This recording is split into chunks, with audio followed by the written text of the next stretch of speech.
President Bola Tinubu has ordered the Economic and Financial Crimes Commission to immediately reverse the freezing of the state statutory allocation account, following intense public criticism and growing concerns over its timing ahead of next week's governorship election.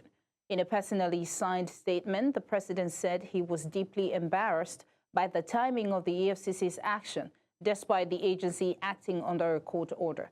He directed the commission to immediately return to court, vacate the order, and discontinue the case.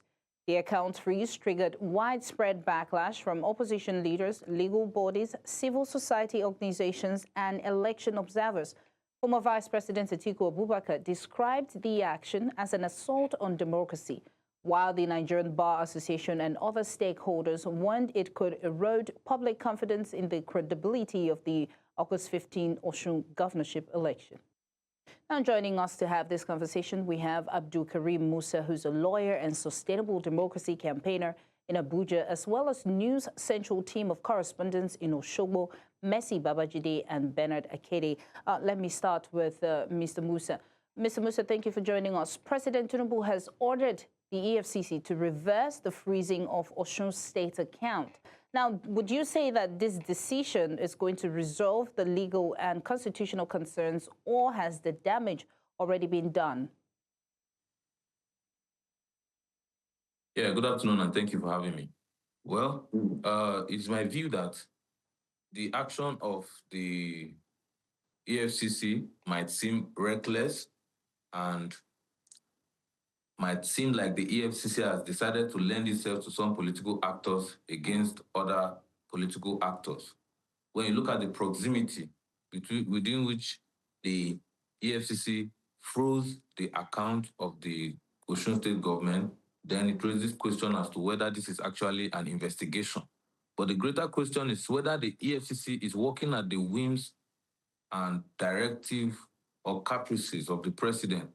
If they were actually carrying out an investigation, if there was a genuine suspicion of crime, do they now abandon that suspicion simply because the president has said EFCC should unfreeze the account?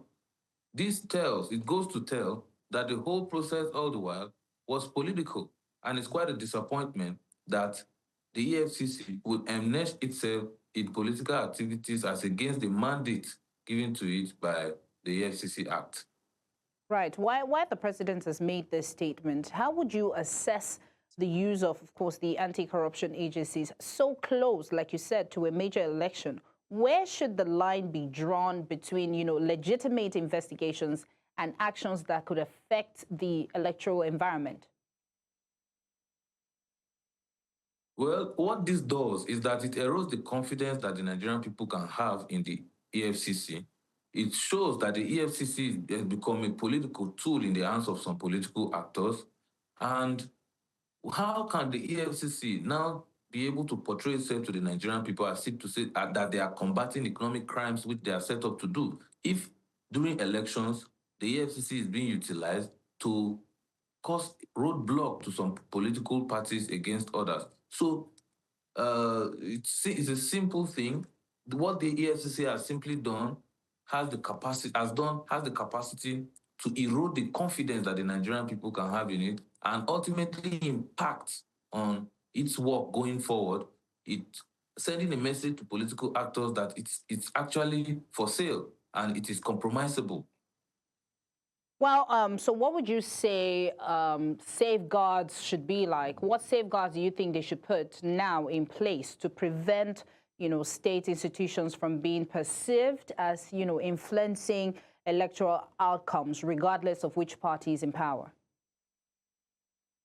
Yes, you see, as a state, as a democracy, there are structures by which we operate. There's the executive arm of government, the legislative arm of government, and the judicial arm of government. And so these actions, we must abide by the laws that we have, such that when there's a reasonable suspicion and such suspicions are not connected to political affiliations, then steps should be taken towards ensuring that the other party or the person that you claim to suspect to be committing a crime is put on notice, is invited or arrested.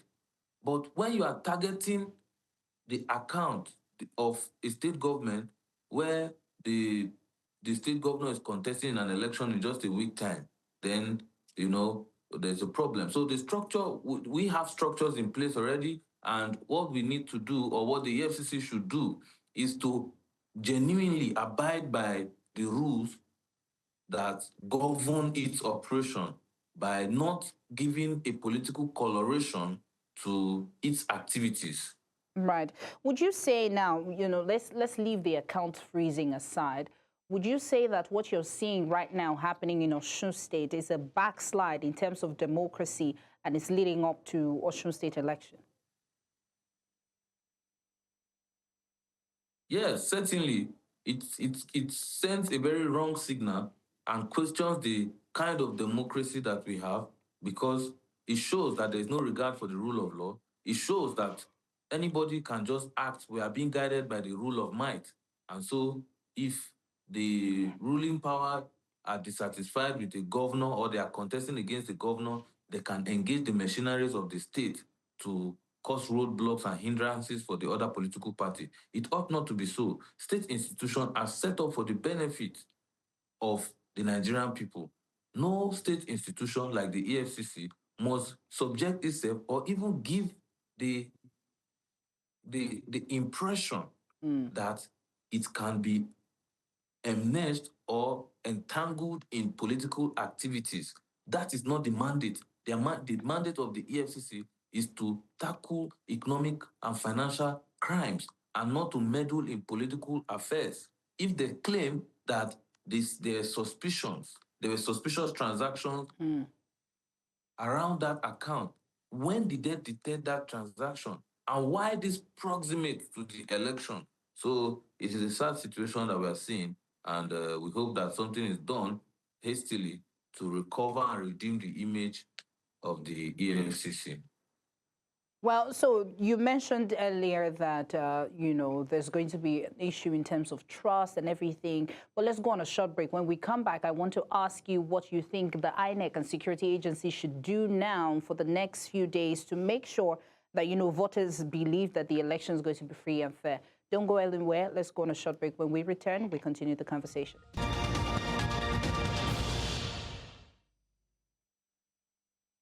Welcome back. Now, before the break, we're talking about the Osun State account that was frozen and the president asking EFCC to unfreeze that account. And with me, I have AbdulKareem Musa, who's a lawyer.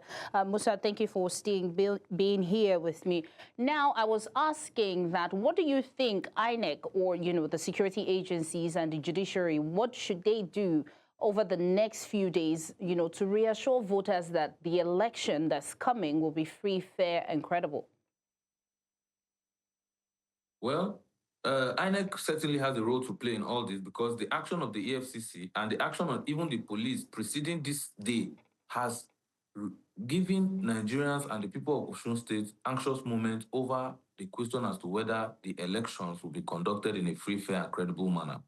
And so it behoves on INEC to put out public statement reassuring the people of Osun State that, notwithstanding complaints that there have been police harassment, notwithstanding complaints that EFCC is meddling with the political activities of the state, they must give the people, issue statements to reassure the people of Osun State that they are fully ready, that their equipment, their materials, their staff are ready for the elections, and that the election would be free, fair, and credible. And the federal government must resist the temptation to use federal institutions as instruments of settling political scores with the state government, or with state governments controlled by opposition parties. And this is a clear example of the use of federal might to interfere with state politics.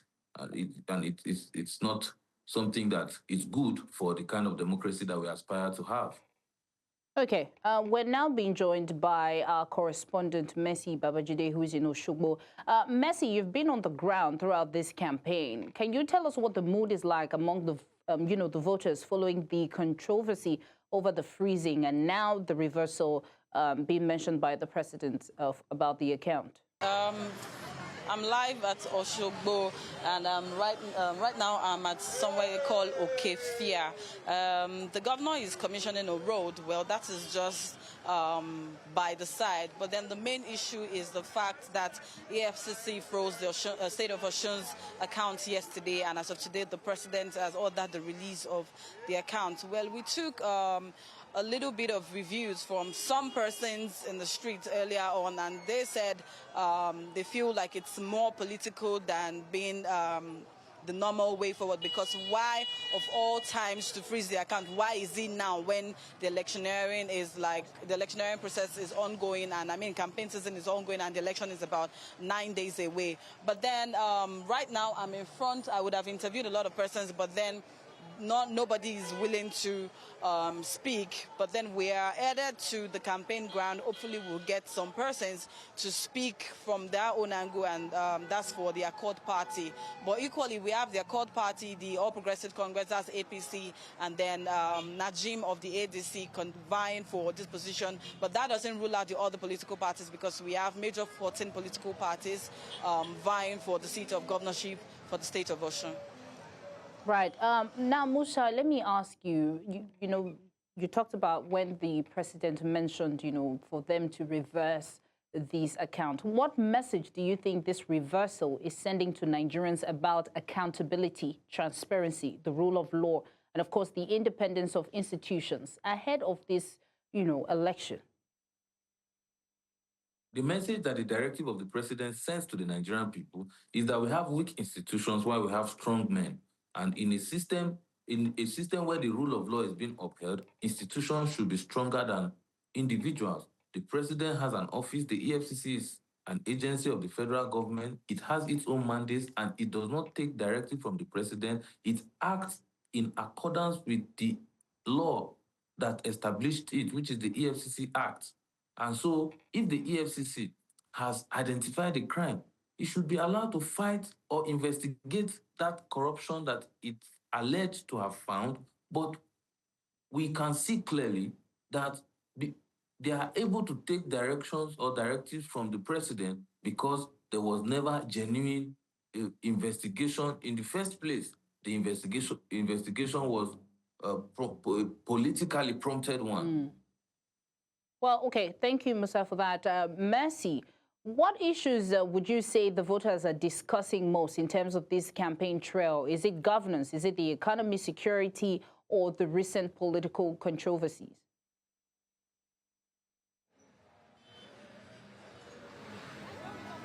Okay, well, most people are tilting mostly towards the security and political controversy. Earlier on, we were at the APC campaign ground, and one would ask questions, is it a campaign ground or a flag-off center?